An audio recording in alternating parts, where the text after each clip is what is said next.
Welcome back to QRepubliC. Today is July 13th, 2021, Tuesday. Our news highlights for today: stock futures mostly flat ahead of bank earnings.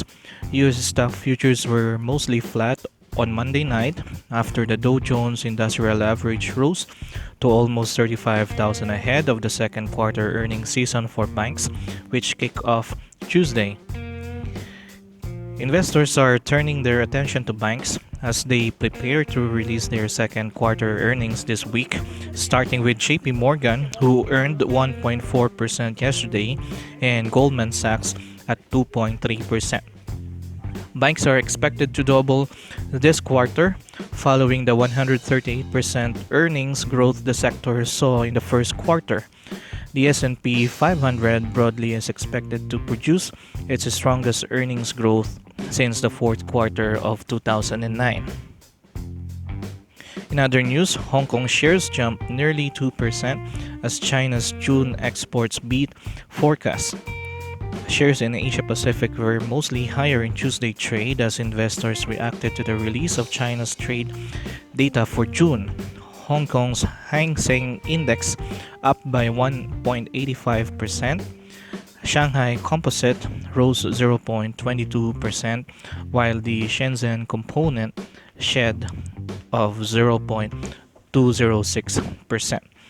China's exports in June jumped 32.2% as compared with a year earlier, customs data showed Tuesday. That was much higher than a forecast by analysts in a Reuters poll for 23.1% growth in exports for June. In other news, BSP placates stocks from onslaught of volatile peso. Currency volatility was one of the main concerns right now due to its direct effect on the economy. The market bounced back after BSP Governor Jokno expressed in an interview this morning that they are currently not worried about the weakness of the peso and that they are ready to step in and tame any sharp depreciation to stabilize it. AAA equities warned the bounce could only be temporary. Investors remain hesitant to increase positions, although they may opt to hold off on unloading shares, which will result in a sideways market. For our PSEI today, we closed at 6,795.13 and na-invalidate po ang ating double top kahapon na tinitingnan and mas nag-create pa tayo ng ating low today. We can see na malakas ang ating resistance at around 6,800 to 6,900 level, or simply nabablock po tayo sa moving average 9. So low momentum na po tayo ngayon sa ating PSEI. For our net foreign indicator, wala din po tayo makitang support and tuloy pa rin po yung ating selling pressure, and kung titingnan po natin, mas lumakas pa yung ating selling pressure from yesterday. However, looking at the positive side, we are still holding on sa ating midline dito sa ating uptrend channel na binabantayan or sa ating moving average 50. So meron pa tayong strength na tinitignan sa ating PSEI kahit papano as we are still trading above our midline. Pero overall, more on red flags ang nakikita natin, so we can't expect a good move sa ating market as of the moment and need natin babaan itong ating box area since mahina ang ating momentum, and ang sideways movement na nakikita natin is between 6,700 to 7,000 area. So hindi naman natin na-speculate pa sa ngayon na bababa pa tayo sa 6,600 area kasi based na rin sa ating news, yung global markets natin is maganda naman yung galaw, especially sa US na nasa earnings season. So for this week, mga banks yung maglalabas ng kanilang mga earnings, which they are speculating na merong magandang financial reports. So the least na ma-expect natin is to maintain itong 6,700 700, then conso muna tayo with a chance of re-challenging itong 7,000 level. Pero syempre, we have to be on the lookout as well. Yung Delta variant or specifically yung COVID-19 situation natin is hindi pa rin ganun kaganda, and meron pa rin tayong mga lockdown. So patuloy po natin yung babantayan. So let's proceed naman po sa ating first stock na re-reviewin today, which is DMC that closed today at 6.39. So isa po itong si DMC na naapektuhan sa pagbaba ng ating PSEI today, and unfortunately hindi rin nag-materialize yung tinitingnan nating pag-create ng market ng mga higher lows kasi na-invalidate po siya nung ginawa natin today na low na mas mababa pa from the past 7 trading days, which only shows na malakas ang ating resistance at 6.69 area. Pero looking on the positive side, we are still trading above the midline, so kahit papano we can still stay calm and watch the next move of DMC. Also, ito pong ating 6.19 area, we can say na strong support natin yan kasi looking back, last time na nag-trade tayo above it was last January 2020. So sobrang lakas ng resistance na yan before, and na-breakout natin yan last June 15. So we can count naman sa area natin na to. Sa ngayon, good entry or shares accumulation po ang ating current range, especially pag dumikit pa tayo sa 6.19 area, as we don't see any signs yet in breaking down itong 6.19 area, which is our strong support. And more likely, mag-consolidate po muna tayo before re-challenging itong 6.69 area. 6.69 area again kasi malakas pa ang ating resistance sa area na yan as of the moment. So check nyo po maigi magiging options natin for DMC. AC Energy closed today at 8.80, and currently it seems na marami ang nagpa-profit taking sa almost 9 peso area dahil packet na sana yung presyo natin, and we even created a higher low today. Pero may early block tayo dito sa 9 peso area natin. Pero ang good side naman dito is that if we are going to look at the volume, mas mababa yung volume natin today. So nanalo man itong ating mga sellers, we can still speculate na marami ang nag-hold kay ACEN today since mababa lang po yung ating volume compared yesterday. But on the other hand, may red flag tayo as we went back inside our trend line. So kahapon na breakout natin yan, and then yan, balik ulit tayo sa loob. And medyo malayo rin po tayo dito sa ating moving average 9.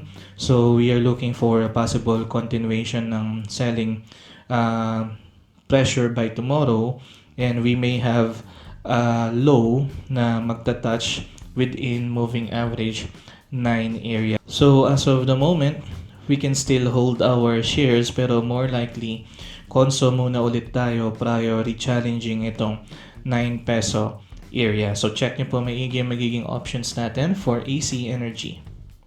BHI closed today at 0.1380, and nakikita po natin na malakas pa rin ang ating resistance at 0.14 area since nag-breakdown po tayo dyan today.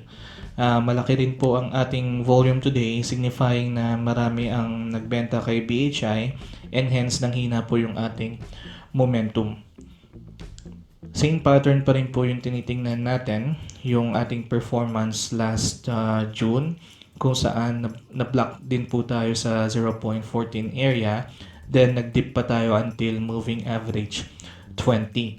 So we are also looking for a big chance na magtuloy pa yung pagbaba natin tomorrow until moving average 20. So same pattern po, which is malapit din dito sa ating midline.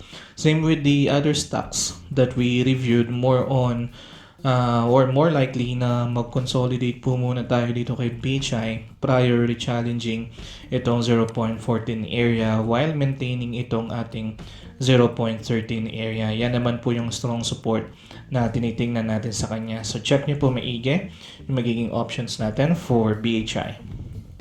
BSC closed today at 0.72, weak momentum and low volume pa rin po tayo sa kanya. And currently, sa binabantayan po nating box area, nasa lower border na tayo. And same with our performance or same with our low last May 18th. Pero it seems na wala pa rin tayong magandang reaction sa market kahit bumaba na tayo sa area na to. So looking back last time, around March 2021, sa may 0.70 area po tayo nakakita ng magandang support from the market, especially nung na-breakdown natin yan, touching itong ating moving average 100. And for the current time, more likely, bababa pa po tayo dito sa 0.70 area. So, worst case scenario, previously moving average 100 yung tinouch natin. This time naman, possible na itouch natin yung moving average 200. So, malapit naman po yan sa 0.64 area. So, ito yung tinitingnan natin na possible point kung saan tayo makaka-experience ng pag-bounce. Pero in either case or either way man, 0.70 or 0.64, be careful lang po sa possible bounce play kasi currently mahina ang ating momentum. So baka the moment na mag-bounce siya, magkaroon kaagad tayo ng profit taking around 0.75 area kung nasa nandun yung ating immediate resistance na moving average 9. So check nyo po maigi magiging options natin for BSC. Merrimart closed day at 4.08. Currently, malakas pa rin po ang ating resistance at 4.25 area dahil dyan pa rin po tayo nabablock. So although nagkaroon tayo ng bullish candlestick kahapon and high volume, it seems na mahina pa rin ang ating momentum dahil kada bounce natin, nagsiselling pressure kagad tayo. So yan din yung nakikita natin previously sa ating performance. However, looking on the positive side naman, we are maintaining our support area around 3.87. So sa ngayon po, habang mahina pa momentum ni Merrimart, pwede tayong pumusisyon sa kanya near 3.87 area kasi malakas pa rin yung resistance natin at 4.25. So more likely, i-retest po ulit natin itong 3.87 area. So again, more on positioning plus patience yung pwede nating gawin currently dito kay Merrimart kasi as of the moment, it has a low momentum pati na rin po weak momentum and low volume. So check nyo po maigi ang magiging options natin for Merrimart. Dito CME closed at 8.65. Low volume and weak momentum pa rin po tayo sa kanya. Patuloy pa rin po yung ating resistance sa ating moving average 9 which is patuloy rin sa pagbaba kaya naman po patuloy din yung pagbaba ng ating price. So parang the more na bumababa yung moving average 9, since yan yung ating resistance, the more na bumababa rin po yung ating price. So we are looking for dito CME to touch itong ating 8.43 area which is nandyan din naman yung ating moving average 200. So yan yung ating support for the price and then for the moving average 200 po yung tinitingnan natin. And looking back, last May 2021, tinouch po muna ng market yung ating moving average 200 prior tayo nagkaroon ng bounce sa kanya. So the least that we can expect is for dito CME to have a bounce play after touching itong 8.43 area. And yung maximum na pwedeng TP area natin is at 9 peso area. And thereafter, once na mablock tayo dyan, there's a big chance na bumaba ulit tayo or i-retest natin yung 8.43 area. Then, conso muna tayo or sideways movement muna in between 8.43 to 8.70. Kasi kapag ka nangyari yon, low momentum tayo. Therefore, bababa rin po yung ating moving average 9. So dito po tayo magko-consolidate sa range na to and then until na mag-decide na yung market kung akyat ba tayo kay dito CME or patuloy tayong bababa. So check nyo po magiging options natin for dito CME. Ayala Land Logistics closed today at 4.55. If we are going to look to our 1-year time frame, we will see na napakaganda ng momentum natin currently kasi since na breakdown natin itong 4 peso area last 1997, never pa ulit tayo nakabalik. And despite the pandemic, maganda yung support ng market. That is why we are trading above 4 peso area again. So itong 4 peso area natin, ito yung tinitingnan nating major support as of the moment. So balik lang po tayo dito sa ating daily time frame. So today, merong pagka-indecision ang market and more on selling ang nangyari sa performance natin today. So more likely, pwede pa tayong masundan ng panibagong selling or sabihin natin meron na tayong nakikitang initial sign ng correction kay Ayala Land Logistics. So we have to brace ourselves sa possible niyang mag-correct.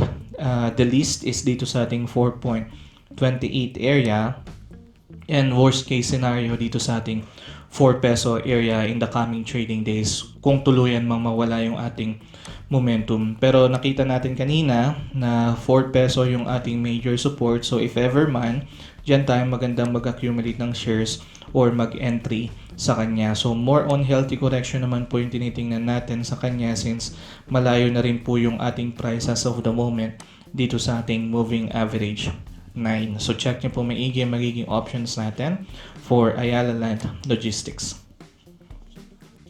Mega World closed today at 3.05 and intact pa rin po ang ating box na binabantayan sa kanya or yung ating sideways movement.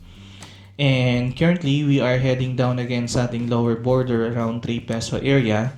So more likely, makakuha ulit tayo ng magandang response from the market to make it bounce or kumbaga magkaroon ulit tayo ng bounce play dito kay Mega World. Itong 3 peso area rin po yung tinitingnan nating good support or major support as of the moment ni Mega World. So maganda po mag-accumulate ng shares or mag-entry sa area na yan. Kaya lang, be advised na weak momentum tayo and low volume tayo. So more on positioning and waiting yung pwede nating ma-expect kay Mega World. So check nyo po maigi ang magiging options natin for Mega World.